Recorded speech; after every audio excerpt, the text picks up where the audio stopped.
It's the end of September, and the parochial vicar is here to aid us as we take a look back at all the books we've been reading this month.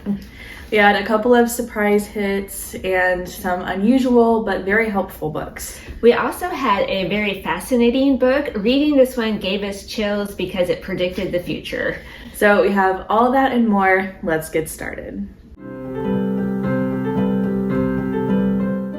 Okay, so our Catholic read-along book this month is the Memorare Moment by Reverend Francis Joseph Hoffman, who is also known as Father Rocky from Relevant Radio. We spotted this one in a bookstore on a recent Catholic road trip, and we bought it because we thought it looked really good.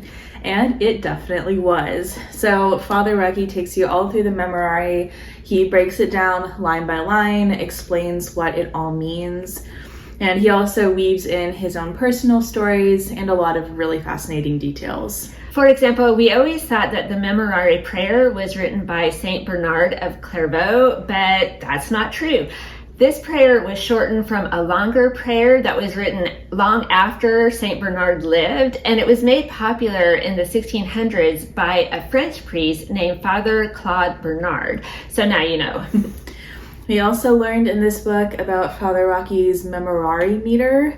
Back in 2012, when this book was first published, Father Rocky begged his readers to say daily memoraries for the end of abortion. And so he created the Memorare meter to keep track of the amount of prayers said. So fast forward to 2022 when this book was reprinted, and by that time over 450 million memoraries had been said for the end of abortion.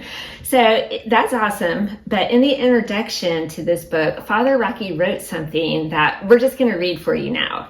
And later this year, in June of 2022, we expect the Supreme Court to announce its ruling on Dobbs versus Jackson, a decision that could reverse Roe versus Wade. So reading that gave us chills because, of course, we know that's exactly what happened. And we both still remember where we were when we heard that news. So it was awesome to hear about all the prayers that had been said. This is a great book. We're so glad we picked it up, and it's a great addition to our Catholic library. My first book today is Raising Blue-Collar Kids in a White-Collar World, Toughening Up Your Kids with Grit and Grace by Connor Gallagher, who is the CEO of TAN Publishing.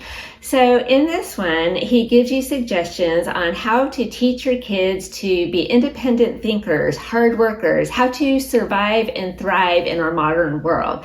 So as CEO of TAN, he's trying to hire kids, and he's noticed that a lot of them, new graduates, come in thinking, well, I'm just going to be able to work from home. I'm going to earn a very high salary right off the bat. And also, I'll probably be manager right away. Of course, we know that's not how things go in the real world. So he's offering suggestions how to avoid that entitlement scenario. I thought a lot of his advice was really sound. If you're a parent, you know how hard it is to raise kids in today's world. I did have a couple of issues with it though, just being honest here. The first one is that his family lives on a farm. So a lot of his strategies involve getting the kids outside and having them do chores and farm work. However, not all of us live on a farm. So if you live in the city and you don't have access to the great outdoors like his family does, you'll probably have to be a little bit more creative with your ideas. The second issue is that, heads up, there is some language in this book, and that did really surprise me. I'm not sure why he included it. I don't know, maybe it just made the book sound tougher and grittier. He is the CEO of TAN. He's a book publisher. I guess he knows what sells, what makes a good book. Just personally, I think the story would have been fine without that. You guys know I have a low tolerance for bad language. So again, heads up, there is some of that in here. Overall, I did really like the book. I think it's a valuable resource. Recently, I saw this meme, which just made me laugh so much. And it did make me think it's probably just because of situations like that that he wrote this book. So my first book today is Burning Hearts, which is a book of prayers for groups. So the author, Dr. Carmen, has been a Catholic educator for 47 years, and she has written multiple books, this one being her most recent. And she has also written a lot of different prayers to be used in a group setting, many of which have been included in this book. So if you look inside, it is broken down into 5 different sections. You have all kinds of prayers for everything from enriching ministry to the different church feasts and the different church seasons. And the basic structure of these prayers is that you have a leader who reads part of the prayer, and then you have either different readers or the whole group together reading the rest. Now, some of these prayers are shorter. They would be perfect for opening or closing a meeting. And then some of them are longer, and they would be great if you wanted to pause as a group and take some time to pray together. In some of those longer ones, she has included different reflections, different Bible verses that you can pause and look up and read together. I even saw one where she included part of an encyclical letter written by Pope Francis. So she has put so much variety and so much time and thought into this book, and it really shows. So of course, while this book is intended for groups, Dr. Carmen makes it very clear in her introduction that any prayer in this book could be easily adapted to use for personal prayer. So you don't have to be a group leader of some kind to get a lot out of this book. So overall, we're really excited to have this book and to be able to use it. And we would definitely recommend checking it out if you're a group leader or you do youth group or Bible study, or if you're also a Catholic educator. My next book I spotted at the public library. It's called Maria, a novel of Maria von Trapp by Michelle Moran. So it's the story of the Von Trapp family singers, but with a twist. It's told from 2 different perspectives, that of Maria von Trapp herself, but also through the eyes of a woman named Fran Connolly, who was Oscar Hammerstein's secretary. So the year is 1959, and The Sound of Music is about to debut on Broadway as a musical, but Maria von Trapp is not happy. She thinks there are mistakes in the script. She wants them fixed, but Oscar Hammerstein, his health isn't very good. He can't meet with her. So he sends his secretary, Fran, to find out all the details. Now, I've always known that the movie and the musical are only loosely based on Maria's life, but this book kind of takes a deep dive into all of that. And there were details in it that I had not heard before.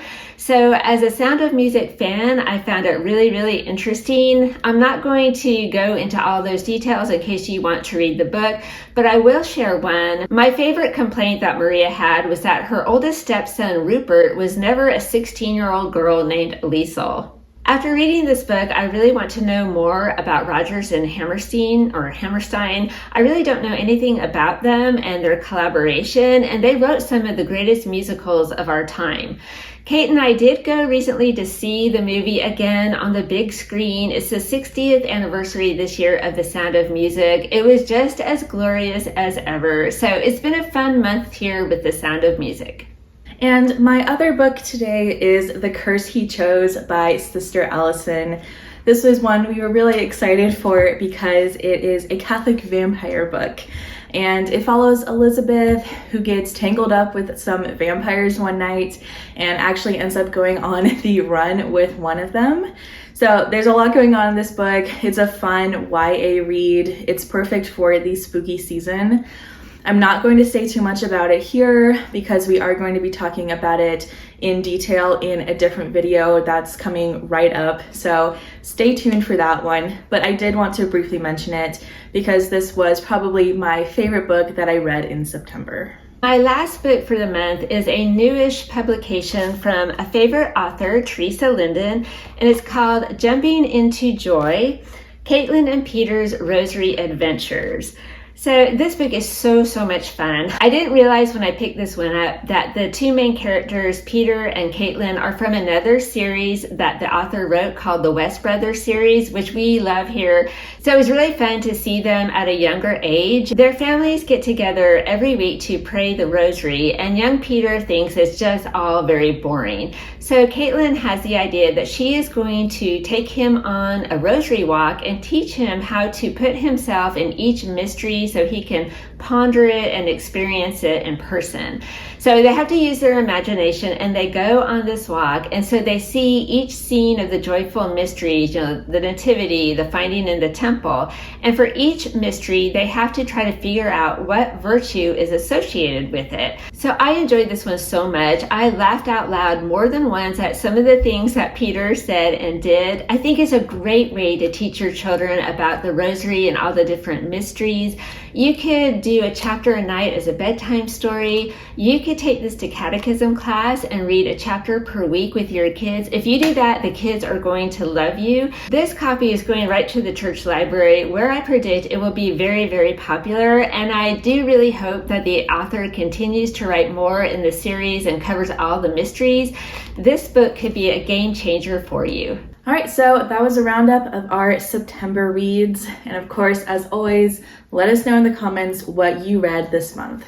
The parochial vicar is a great advocate of spiritual reading, so he is so glad that you joined us today for the video, and we hope you enjoyed it. So thank you for watching, and we'll see you next time. Bye.